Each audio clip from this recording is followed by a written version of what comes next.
3 বছরের ভার্সিটি লাইফে এই প্রথম জব ফেয়ার কেমন হয় তা দেখার অভিজ্ঞতা হলো। তাই আজকের ভিডিওতে আমি আপনাদের সাথে শেয়ার করব আমার ফার্স্ট জব ফেয়ার দেখার এক্সপিরিয়েন্স কেমন ছিল এবং ফেয়ারে কোন কোন কোম্পানি ইনক্লুডেড ছিল। আসসালামু আলাইকুম everyone, welcome back to my channel. কেমন আছেন সবাই? আজকে আমার হাতে যে ঘড়িটা দেখছেন এটা আমার মামা আমার জন্য জাপান থেকে এনেছে। ভাবলাম ভার্সিটিতে যেহেতু একটা ফর্মাল প্রোগ্রাম আছে তাহলে এই ঘড়িটা দিয়ে পেয়ার আপ করা যায়। ভার্সিটিতে ঢুকতেই চোখে পড়লো ইনগেটের সামনে জব ফেয়ারের অনেকগুলো স্ট্যান্ড ব্যানার। আমাদের তেমন কোনো প্রিপারেশন ছিল না, যেহেতু আমাদেরকে আগে থেকে তেমনভাবে জানানো হয়নি যে আজকে এরকম একটা প্রোগ্রাম হবে। তারপর ইনগেট দিয়ে ভিতরে ঢুকতে গিয়ে দেখলাম অ্যাডমিশন অফিসের সামনে রেজিস্ট্রেশন বুথ দেওয়া আছে। স্ট্যান্ড ব্যানারগুলোর কারণে খুবই সুন্দর লাগছিল, একদম প্রফেশনাল ফিল হচ্ছিল। আমাদের এই ফেয়ারটা 2 দিন ব্যাপী ছিল। তারপর এখানে এই স্ট্যান্ড ব্যানারটার মধ্যে ছিল কোন কোন অর্গানাইজেশন এই ফেয়ারে পার্টিসিপেট করেছে। দেখলাম বেশ কয়েকটা কোম্পানিও ছিল। এই ফেয়ারে 50+ কোম্পানি পার্টিসিপেট করেছিল দেখলাম।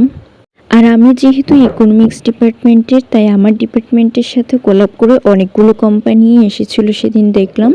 তার মধ্যে আমার পছন্দের ছিল UNDP, SANEM, city bank, ACI, Pubali bank.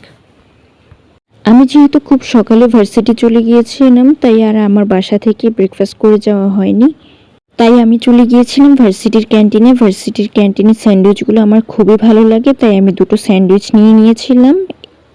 ভার্সিটিতে আমার 3 বছর প্রায় শেষ। এই 3 বছরে এই ধরনের কোনো ফেয়ার এর আগে পাইনি, এই প্রথমবারের মতো পেলাম। এটা মূলত আমাদের ভার্সিটির অথরিটি আয়োজন করেছিল। আসলে এই ধরনের আয়োজন আমাদের ভার্সিটির স্টুডেন্টদের জন্য খুবই উপকারী। তারপর আমার যেহেতু ক্লাস ছিল তাই আমি ক্লাস করতে চলে যাচ্ছিলাম। ক্লাস করতে যাওয়ার সময় দেখলাম ক্যাফেটেরিয়ার সামনে এই বিকাশের এই স্টলটা খুবই সুন্দর লাগছিল। এটার বুথটা অনেক সুন্দর হয়েছে। আমি ভার্সিটির লিফট তেমন একটা ইউজ করি না, ফায়ার এক্সিট দিয়ে ওঠানামা করি। তারপর আমি ক্লাসে চলে যাচ্ছিলাম। ক্লাসে যাওয়ার সময় এই প্ল্যানটা আমার এত ভালো লাগে, সবসময় আমি দেখি। সেদিন আমার একটা মাত্র ক্লাসই ছিল। তারপর আমি ক্লাস শেষ করে তাড়াতাড়ি করে নিচে চলে গেলাম। নিচে গিয়ে প্রথমেই আমার চোখে পড়লো এসিআই, এরপর চোখে পড়লো সিটি ব্যাংক। এই দুটো ইনস্টিটিউশনই আমার খুবই পছন্দের। তারপর এখানে আরও ছিল নেক্সট জব, বিকাশের মতো বড় বড় কোম্পানিগুলো। আর এখানে ছিল আমার মোস্ট ফেভারিট ইউএনডিপি। এখানে ছিল continental hospital, Akij group, Shah Amanat group. তারপর আমি চলে গেলাম ইউএনডিপির স্টলে, ইউএনডিপির জব ফ্যাসিলিটিসগুলো সম্পর্কে জানতে, ওদের ভ্যাকেন্সিগুলো সম্পর্কে জানতে। এখানে আরও ছিল আনোয়ার গ্রুপ, সামিট পাওয়ার। কিন্তু আমার সব থেকে বেশি ভালো লেগেছে নেক্সট জব এবং এসিআই কোম্পানির এমপ্লয়ীদের বিহেভিয়ার। তারা খুবই ভালো বিহেভ করে আমাদেরকে সব বুঝিয়েছিল। তারা খুবই খোলাখুলিভাবে আমাদেরকে বুঝিয়েছিল। তারপর আমি লিফটে উঠে গেলাম 9 ফ্লোরে যাওয়ার জন্য। সেখানেও অনেকগুলো স্টল ছিল। 9 ফ্লোরে গিয়ে প্রথমে যে স্টলগুলো চোখে পড়লো সেগুলো ছিল বিশেষ করে ল ডিপার্টমেন্টের স্টুডেন্টদের জন্য। তারপর এখানে ফুডি কিছু গেমের আয়োজন করেছিল, কিছু লটারির আয়োজনও ছিল। তা আমি এখান থেকে একটা লটারি উঠিয়েছিলাম।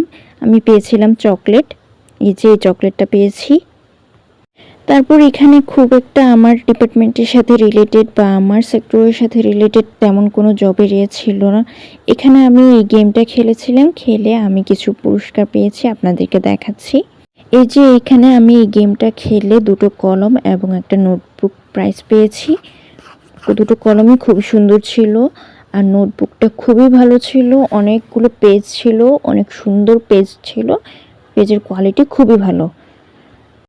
তারপর এখানের স্টলটা খুবই সুন্দর লাগছিল আমার কাছে, এটা মেবি ইঞ্জিনিয়ারিং স্টুডেন্টদের জন্য। তারপর আমি বাইরে বের হয়ে যাওয়ার সময় আমার চোখে পড়লো নেসকেফ কোম্পানিরও একটা স্টল ছিল, সাথে কফির আয়োজনও ছিল। তো আমার আজকের ভিডিওটা কেমন লাগলো কমেন্ট করে জানাবেন। আমার ভিডিওগুলো ভালো লাগলে চ্যানেলটা সাবস্ক্রাইব করবেন।